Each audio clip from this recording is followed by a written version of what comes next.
Welcome to TT-Buddhism, a place where we share timeless wisdom from the Buddha, made practical and easy to apply in your daily life. Let's start with a question. Have you ever studied really hard, spent hours reading, reviewing, and preparing, only to sit in front of an exam and feel completely blank? You flip through your notes the night before, you feel confident, but when it matters most, the answers seem to vanish. Your mind goes quiet, empty. Why does this happen? Most people think it's just nerves or poor memory. But what if the real reason lies deeper, in the state of your mind? According to the teachings of the Buddha, there are 5 specific mental states that quietly block your ability to focus, learn, and remember. These are called mental hindrances, and they act like a thick fog that covers your mind. Even if you study well, these mental blocks stop the knowledge from sinking in and stop it from coming back when you need it most. But here's the good news. The Buddha didn't just identify the problem, he also gave us a powerful and peaceful way to overcome it, a simple practice that anyone, at any age, can do: meditation. In this video, we'll explore these 5 hidden obstacles, and more importantly, how to remove them. You'll learn how to calm your mind, sharpen your focus, and remember what you study with clarity and confidence. Let's begin this journey together with a quiet mind, an open heart, and the guidance of timeless wisdom. Let me tell you the story of Ethan, a hardworking college student who always aimed for top grades. He was disciplined, responsible, and never missed a lecture, but something kept bothering him. No matter how hard he studied, when exam day came, his mind would freeze, his heart would race, his thoughts would scatter, and everything he had studied seemed to disappear. Ethan started to doubt himself. Am I just not smart enough? Can't I remember what I studied? The more he stressed, the worse it got. He felt trapped in a cycle of anxiety, forgetfulness, and disappointment. One weekend, feeling frustrated and exhausted, Ethan agreed to visit a quiet monastery with his cousin, who had been learning about mindfulness and Buddhist teachings. There, he met a kind and gentle monk, an elderly teacher with a calm presence and eyes full of wisdom. The monk listened patiently as Ethan poured out his struggles. After a long pause, the monk smiled and said, "Your problem isn't your intelligence. Your mind is simply too crowded to hold anything new. Imagine trying to pour tea into a cup that's already full or dirty. It overflows or mixes with confusion." He explained that Ethan's forgetfulness wasn't a failure, but a result of hidden mental habits that clouded his mind. And those mental habits, the monk said, were very common, not just in students, but in all of us. He promised to share a teaching from the Buddha that could help Ethan clear his mind, focus better, and finally remember what he had worked so hard to learn. That was the beginning of a powerful shift in Ethan's life, a journey inward, toward clarity, peace, and memory that finally stayed. The monk invited Ethan to sit under the shade of a large tree in the monastery garden. The morning breeze was soft, the air still, and the sounds of nature surrounded them like a quiet orchestra. With a peaceful voice, the monk began to share a teaching that had been passed down for thousands of years, a teaching that explained why even the brightest mind can forget, and why even the most focused effort can become scattered. He said, "There are 5 powerful obstacles that cover the mind, like thick clouds hiding the sun. When they take over, you can no longer see clearly, you can no longer absorb what you learn, and when you need to remember, there's nothing to reach for." Ethan leaned in, curious. "What are these obstacles?" he asked. The monk smiled gently and continued, "The first is desire, mental craving. When your mind is full of longing, whether for pleasure, entertainment, or comfort, it loses its ability to stay present. You may be physically sitting in front of your textbook, but mentally, you're dreaming of other things. You're scrolling through images in your imagination, craving distractions, imagining outcomes. In this state, nothing truly enters the mind. It's like trying to plant seeds in soil already covered with weeds. There's no space for new growth. Craving doesn't have to be loud. Even soft, unconscious daydreaming can steal your attention." He paused, allowing the words to settle, then went on. "The second is anger, resentment, irritation, frustration. When the mind is burning with emotion, especially negative ones, it closes its doors. Think about it. Have you ever tried to read or study when you were upset about something? The pages become blurry, the words lose meaning, and your attention keeps returning to what made you angry. Anger is like a fire that dries out the mind's ability to receive anything. No matter how hard you try, nothing stays because the mind is too agitated to hold still."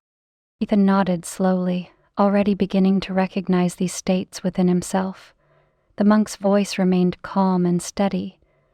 "The third obstacle," he said, "is dullness. This includes sleepiness, laziness, and lack of energy. It's a heavy fog that falls over the mind. You may not feel angry, and you may not be daydreaming, but your mind isn't sharp. It's like trying to write on wet paper. No matter what you do, the ink won't stay. When you're drowsy or mentally tired, the ability to remember vanishes. The mind simply isn't alert enough to absorb anything." As Ethan listened, he realized how often he'd tried to force himself to study when he was tired, thinking discipline alone would be enough. But now he understood. It wasn't just about willpower. It was about mental clarity. The monk continued with quiet emphasis. "The fourth is restlessness and regret. Sometimes the mind becomes like a monkey, jumping from thought to thought, never still. Other times it's filled with regret about the past, mistakes you've made, things you should have done differently. This constant movement steals away your focus. Even if your eyes are on the page, your thoughts are elsewhere. A restless mind cannot stay long enough to understand or remember. It runs, even when you ask it to walk." Ethan looked down, remembering how often he had sat in front of his desk, but his mind was chasing worries from the day, replaying conversations, or thinking about problems far from the topic at hand. It made sense now. He wasn't failing. He was distracted. Finally, the monk spoke of the fifth and final obstacle, doubt. He said, "This is the most subtle of all. It whispers in your mind, 'Can I really do this? Am I good enough? Why try if I'll just fail?' Doubt weakens the mind from the inside. It steals your confidence and your clarity. When you study with doubt, you're not really studying, you're battling with yourself. And the mind, instead of opening to new knowledge, contracts in fear and uncertainty." Ethan felt these words deeply. He remembered moments when, even before opening a book, a small voice inside had told him he wasn't smart enough. He thought he could ignore it. But now he realized that doubt had been silently poisoning his focus all along. The monk looked at Ethan with compassion and said, "These 5 are the true thieves of your memory. Not your ability, not your intelligence. And the first step to defeating them is to see them clearly. When you notice one of them rising, don't judge it. Just recognize it, because awareness is the beginning of freedom." In that quiet garden, surrounded by stillness, Ethan began to understand something that no textbook had ever taught him. His struggle with memory wasn't a weakness. It was a signal, a call to slow down, to look within, and to care for the state of his mind. Ethan sat quietly for a moment, letting the monk's words sink in. The 5 obstacles made perfect sense. He had experienced each of them without realizing how deeply they were affecting his ability to learn and remember. But now, a new question surfaced in his heart. "So, how do I remove them?" he asked softly. The monk's eyes lit up, as if this was the question he had been waiting for. "Through meditation," he replied. "Meditation is not about escaping life. It's about meeting your mind honestly and gently guiding it back to clarity." He leaned forward and picked up a small bowl filled with clear water. "Imagine this bowl is your mind," he said. "If I drop some dirt into it, anger, desire, sleepiness, doubt, the water becomes cloudy. You can't see through it anymore. But if you leave the bowl undisturbed, the dirt settles and the water becomes clear again. That is what meditation does. It helps your thoughts settle so your true awareness can shine through." Ethan was intrigued. He had always thought of meditation as something mystical or difficult, something only monks did in silence for hours. But the monk reassured him. "You don't need to sit for hours. Even 5 minutes can make a difference. What matters most is your consistency, like brushing your teeth each morning. You don't need to brush for an hour, but you do it daily, and it keeps your mouth clean. Meditation is the same. It's hygiene for your mind." The monk introduced him to 2 simple practices: breathing meditation and loving kindness meditation. In breathing meditation, he explained, you gently bring your attention to your breath, the inhale, the exhale, without trying to control it. When your mind wanders, which it will, you just bring it back, kindly and patiently. In loving kindness meditation, you focus on sending gentle, kind thoughts to yourself and to others. May I be peaceful. May I be well. May others be safe and happy. This practice softens the mind and reduces mental noise, especially anger and anxiety. Ethan tried both. At first, it felt strange. His thoughts kept pulling him away, and he wasn't sure he was doing it right. But the monk reminded him, meditation is not about perfection. It's about returning, again and again. And over time, the returning becomes easier, the mind becomes steadier, and the obstacles begin to fade. What surprised Ethan most was how quickly he noticed the change. Within a few days of practicing 5 minutes in the morning, he felt more present in his classes. His thoughts became clearer, his frustration decreased, and when he sat down to study, he no longer felt like he was forcing his mind. Instead, it felt like his mind was finally working with him, not against him. And that was just the beginning. As Ethan continued practicing meditation, something began to shift. Not just in his study habits, but in the way he lived. He realized that the teachings weren't only about memory or exam performance. They were about building a stable, peaceful foundation for life itself. He no longer rushed into his study sessions. Instead, he began each one by sitting quietly for a few minutes, following his breath, allowing his mind to settle. Just a few minutes of silence before opening his books made a remarkable difference.